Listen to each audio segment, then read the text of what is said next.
50 ஆண்டுகால வரலாற்றில் நாமக்கல் மண்டலத்தில் முட்டை கொள்முதல் விலை உச்சத்தை எட்டியுள்ளது. அதற்கான காரணம் என்ன என்பது குறித்த தகவல்களை களத்திலிருந்து விளக்குகிறார் நமது செய்தியாளர் ஸ்ரீதர்.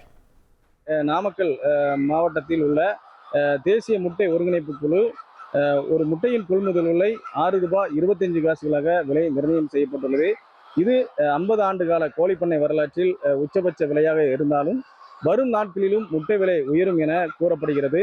அதே நேரத்தில் நாமக்கல் மண்டலத்தில் உற்பத்தி செய்யக்கூடிய முட்டைகள் கேரளா மாநிலத்திற்கு மட்டும் நாள்தோறும் 1 கோடிக்கு மேல் அனுப்பப்படுகிறது. அதே போல கர்நாடகா வட மாநிலங்களுக்கும் இந்த முட்டையின் அனுப்பப்படுகின்றன. தமிழகத்தின் பல்வேறு பகுதிகளுக்கும் தமிழ்நாடு சத்துணவு திட்டத்திற்கும் முட்டைகள் அனுப்பப்படுகிறது. அதே போல வெளிநாடு பகுதிகளுக்கும் முட்டைகள் ஏற்றுமதி செய்யப்படுகிறது. நாமக்கல் மண்டலத்தில் பார்த்தீங்கன்னா கடந்த ஆண்டு, அதாவது குறிப்பாக நவம்பர் டிசம்பர் மாதங்களில் குளிர்காலம் மற்றும் பண்டிகை காலங்களில் படிப்படியாக முட்டை விலை உயரும். அதே போல தான் இந்த ஆண்டும் நவம்பர் டிசம்பர் மாதங்களில் பண்டிகை, அதாவது கிறிஸ்துமஸ், புத்தாண்டு மற்றும் குளிர்காலம் காலங்களில் முட்டையின் தேவைகள் அதிகரித்து காரணமால்தான் முட்டை விலை படிப்படியாக உயர்கிறது. அதன் காரணமாக நாமக்கல் மண்டலத்தில் ஒரு முட்டையின் கொள்முதல் விலை ₹6.25 வரை உயர்த்தப்பட்டுள்ளதாக கூறப்படுகிறது. தற்போது நம்மிடம் பேசுவதற்காக தமிழ்நாடு கோழிப்பண்ணையாளர்களின் சங்க செயலாளர் சுந்தரராஜன் இருக்காங்க. அவங்ககிட்ட இந்த முட்டையின் விலை விவரம் குறித்து விரிவான தகவலை கேட்டு தெரிஞ்சுக்கலாம். சார், கடந்த 10 நாட்களுக்குள்ள நாமக்கல் மண்டலத்தில் எவ்வளோ முட்டைகள் உயர்ந்திருக்கு? வரும் நாட்களில் அந்த முட்டை விலை மேலும் உயருமா? இந்த விலை உங்களுக்கு போதுமானதாக இருக்காங்க? இப்போ இந்த 10 நாளில் ஒரு 15 பைசா, நாளொன்றுக்கு 5 பைசா வீதம் ஒரு 3-4 நாட்களாக உயர்ந்துள்ளது. இன்று ₹6.25 உயர்ந்துள்ளது. இது பண்ணைக்கு ஒரு கட்டுப்படியான விலையாகத்தான் உள்ளது. இன்று முட்டையினுடைய உற்பத்தி செலவே ₹5.30 ₹5 வரை ஆகின்றது. இந்த விலை இருந்தால்தான் பண்ணை தொடர்ந்து நடத்த முடியும். சார், இப்போ இந்த விலை ₹6.25 சொல்லியிருக்கீங்க. இந்த விலை சத்துணவு டெண்டருக்காக தான் உயர்த்தப்படுவதாக ஒரு தகவல் தெரியுது. அது எப்படி சார், உண்மையா? அது மாதிரி கிடையாதுங்க, அது சரியான தகவல் அல்ல. வருடம் இந்த டிசம்பர் மாதத்தில் கிறிஸ்துமஸ், நியூ இயர், பொங்கல் வரை விலை உயர்ந்துதான் இருக்கும். காரணம், முட்டை கேக் தயாரிப்பதற்காக நிறைய தேவைகள் அதிகமாக இருக்கும். வட மாநிலங்களில் குளிர் அதிகமாக இருப்பதால் இங்கிருந்து முட்டை அனுப்பப்படுகின்றன. அது மட்டும் அல்லாமல் இந்த ஆண்டு அயல் நாடுகளுக்கு நாளொன்றுக்கு ஒரு 80 லட்சம் முதல் 1 கோடி முட்டை தினந்தோறும் அனுப்பப்படுகின்றன. இதனால தான் இந்த முட்டை இந்த காலத்தில் உயர்ந்து மறுபடியும் நார்மலான விலைக்கு வந்துடும். சத்துணவிற்காகவும் இந்த விலை ஏற்றமும் எந்த விதமான சம்பந்தமும் இல்லை. நாமக்கல் மண்டலத்தில் இந்த ஒரு முட்டை கொள்முதல் ₹6.25 விலை நிர்ணயம் செஞ்சிருக்கீங்க. வரும் நாட்களில் முட்டை விலை மேலும் உயருமா, எப்படி சார்? சற்று உயர்வதற்கான வாய்ப்புகள் உள்ளன. வட மண்டலங்களில், நம்மளுடைய அண்டை மண்டலங்களுடைய இந்தியா முழுவதும் உள்ள அனைத்து மண்டலங்களுடைய விலையை அனுசரித்து தான் நாம் முட்டை விலை நிர்ணயம் செய்கின்றோம். வரும் நாட்களில் சற்று கூடுவதற்கான வாய்ப்புகள் உள்ளன. பெரிய அளவில் எல்லாம் இருக்காது. ஒரு ₹6.50 வரை முட்டை உயர்வதற்கான வாய்ப்புகள் உள்ளன. உற்பத்தி நாளொன்றுக்கு ஒரு 7 கோடி முட்டை உற்பத்தி செய்யப்படுகின்றன. ஒரு 8 கோடி கோழி முட்டையிடும் கோழிகள் உள்ளன. ஒரு 1350 பண்ணைகள் தமிழகம் முழுவதும் உள்ளன.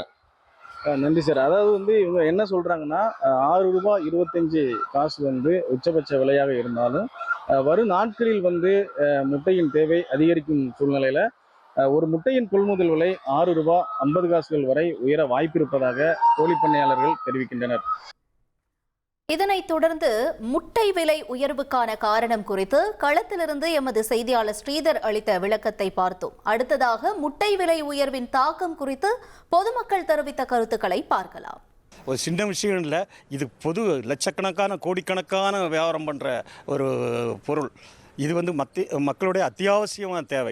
இதை எப்படி கட்டுப்படுத்தணும், அதே மாதிரி கட்டுப்படுத்தணும். ஏழை மக்களுக்கு வாங்கி பயன்படுறது சிக்கனோ மட்டனோ வாங்கினா எவ்வளோ, ஒரு ₹100 மேலே செலவு பண்ணோம். இது ₹5 ஏழைகள் கூலி வேலை செய்கிறவன் டெய்லி சாயங்காலம் போனால் ஒரு முட்டையை வச்சு சாப்பிட்டுட்டு போவான், அல்ல காலையில் ஒரு முட்டையை வச்சு கொடுத்தான்னா நல்லா பலம் இருக்கும். இது கூட விலை ஏற்றிட்டு போனால் இது என்ன நிலைமை, இப்படி போனால் எப்படி இருக்கும், மக்கள் வாழ்வாதாரம் எப்படி இருக்கும்?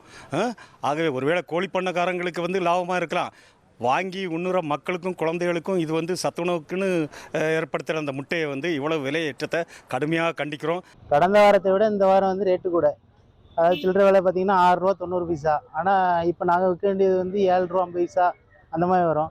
அதே இது ஒரு முட்டைன்னு வரும்போது 8 ரூபா விற்க வேண்டிய சூழ்நிலை வந்துடும். இந்த விலை உயர்வு காரணம் என்ன அப்படிங்கிறது எனக்கு தெரியல. ஒருவேளை பண்டிகை காலங்கள், கிறிஸ்மஸ், நியூ இயர் அந்த மாதிரி வருதா, அதுக்காக விலை உயர்த்திருக்காங்களா, இல்லை முட்டையை வந்து யாரும் பதுக்குறாங்களா அப்படிங்கிறத வந்து எங்களுக்கு உண்மையிலுமே தெரியல. வியாபாரிகள் நாங்கள் வந்து கொண்டு வர்ற விலையை வச்சு நாங்கள் வந்து விலையை நிர்ணயம் பண்ணி பண்ணுவோம். திரும்ப பார்த்தீங்கன்னா இது வந்து பதுக்கல் நடக்குதா, பண்டிகை காலங்களில் மட்டும் முட்டைகளை வந்து பதுக்குறாங்களா அப்படிங்கிறத வந்து அரசாங்கம் வந்து இதை பார்த்து கவனமாக செயல்படணும். கொத்து புரோட்டா போடுவோம், ரைஸுக்கு போடுவோம் முட்டை. ஆனால் ரேட் எங்களுக்கு வந்து கம்மியாக இருந்தால் கொஞ்சம் நல்லா சௌரியமாக இருக்கும். கூடுதலாக இருக்கங்காட்டி எங்களால் சமாளிக்க முடியல. கடை வச்சுருக்கிறாங்களாம் கொஞ்சம் தொந்தரவாத்தியாக இருக்குது. 100லேருந்து 150 முட்டை போடுவோம். ரைஸுக்கு ஒரு 50 ரைஸ் முட்டை போடுவோம். அப்படின்றப்ப எங்களுக்கு கொஞ்சம் குவாலிட்டி காசு கம்மியாக இருந்தால் கொஞ்சம் நல்லா இருக்குது. எங்களுக்கு விலைவாசினால எங்களால் முட்டை சேர்த்து போட்டு கொடுக்க முடியல. எங்களால் முட்டை சேர்த்தா தரமாக இருக்கும் சார். முட்டை பரோட்டாவுக்கு முட்டை வந்து நாங்கள் 2 முட்டை தான் போடுவோம், 3 முட்டை போட சொல்லி கேட்பாங்க. சிலவனுக்கு அதே மாதிரி 2 முட்டை போடுவோம். ஒவ்வொரு ஆள் ஒரு முட்டையிலே போட்டு கொடுத்துருவோம். கேட்குற குவாலிட்டி வைஸ் போட்டு கொடுத்துருவோம். நாங்கள் அது எங்களுக்கு கட்டுப்படி ஆக மாட்டேங்குது. 10 முட்டை வாங்கிட்டு வாடானா இந்த மாதிரி விலையாச்சுன்னா போனால் ஒரு 5 முட்டை தான் வாங்க முடியும். அதனால் வந்து எல்லாம் ஒரு வீட்டில் ஒரு 10 பேர் இருந்தாங்கன்னா ஒரு 10 முட்டை சாப்பிட்டா நல்லா இருக்குன்ட்டு போவாங்க. இந்த மாதிரி இருக்கிற சூழ்நிலையில் போய் 10 முட்டை வாங்க முடியுமா? அதனால் வந்து முட்டை விலை கம்மின்னா குடும்பத்தில் இருக்கிற எல்லோரும் முட்டை சாப்பிட்லாம். இல்லைன்னா முட்டையும் சாப்பிட முடியாது, கடைக்கு வியாபாரம் ஆகாது. கடைக்காரரும் அப்படியே முட்டையை வச்சுட்டே பார்த்துட்டு இருக்க வேண்டியதான். வீட்டில் இருக்கிறவங்களும் சரி முட்டை உண்ணி போய் கேட்டால் 7 ரூபாய் ஆச்சா, 10 பேர்த்துக்கு 10 முட்டை வாங்கினா 70 ரூபா ஆச்சு. 4 ரூபா 4 ரூபாய்க்கு இருந்த முட்டை இந்த அளவுக்கு ஏறுந்து வந்து ரொம்ப மக்கள் வந்து ஒரு குடும்பத்தில் 10-15 பேர் இருக்காங்கன்னா முட்டை சாப்பிட முடியாத சூழ்நிலை. அதனால் வந்து இந்த முட்டை விலையை குறைப்பதற்கு அதிகாரிகள் அதுக்கு தகுந்த மாதிரி ஒரு விலை உயர்வை தவிர்க்கணும். அதுக்கு அதிகாரி வந்து ஒரு முயற்சி பண்ணணும். விலை குறைஞ்சா சந்தோஷம்தான், ஆனால் இன்னும் அதிகமாகும்னு சொல்கிறாங்க. இப்போவே இந்த விலைன்னா இன்னும் வருங்காலங்களில் கிறிஸ்மஸ் நியூ இயர்லாம் வரப்போகுது. முட்டை வந்து ஏற்றுமதி இன்னும் அதிகமாகும். அப்படிங்கிறப்போ இன்னும் விலைகள் கொஞ்சம் அதிகமாக வாய்ப்பு இருக்குது. இல்லை முட்டை வந்து அத்தியாவசிய பொருளுங்கிறனால என்ன விலை விற்றாலும் மக்கள் வாங்கி தான் ஆகணும், வேறு வழியே கிடையாது. அப்படிங்கிறப்போ உற்பத்தி ஆகிற இடத்துலேயே இந்த விலை இருக்குது அப்படிங்கிறப்போ மக்கள் கொஞ்சம் அதிர்ச்சியாகிறாங்க. இப்போ நாங்களாம் வந்து மிடில் கிளாஸ். ஒரு முட்டை வாங்கினாலும் இப்போ பாருங்கள் 7 ரூபா 50 பைசாங்கிறாங்க கடையில். நாங்கள் 2 முட்டை வாங்கினா 15 ரூபா வருது. இதே நாங்கள் 3 முட்டை வாங்கினோன்னு வைங்களேன், அப்போது கூட ஒரு 50 பைசா எடுக்கிறாங்க, 23 ரூபா எடுக்கிறாங்க. 22 ரூபா எடுக்கிறதுல 23 ரூபா எடுக்கிறாங்க. அப்போ எங்களுக்கு நாங்கள் நடுத்தர வரவங்க 50 பைசாவில் நட்டோம். இப்படி ஒவ்வொரு கடைகளில் சில்லறை கடைகள்லாம் இப்படி பண்ணுறதுனால இது இப்போ தங்கத்தோட மேலே ரேட்டு போன மாதிரி போகுது. இது என்ன விலை எங்களுக்கு பார்க்க இப்போ கிறிஸ்மஸ் நியூ இயர்லாம் வருது. இதனால இந்த கேக்கு தயார் பண்ணுறதுக்காக இவங்க முட்டையை பதுக்குறாங்களா என்னன்னு தெரியல. திடீர்னு இந்த ரேட்டுகள் கூடுதுன்னா முட்டைக்கு காரணம் என்ன? இப்போ நியூ இயர் கிறிஸ்மஸ் எல்லாம் வருது. அதனால் இவங்க இந்த கேக்கு இந்த இதில் செய்கிறதுக்காக முட்டை தேவைப்படுங்கிறதுக்காக அதிகமாக தேவைப்படுறதுக்காக கொள்முதல் பண்ணி பதுக்கி வைக்கிறாங்களா என்னன்னு தெரியல.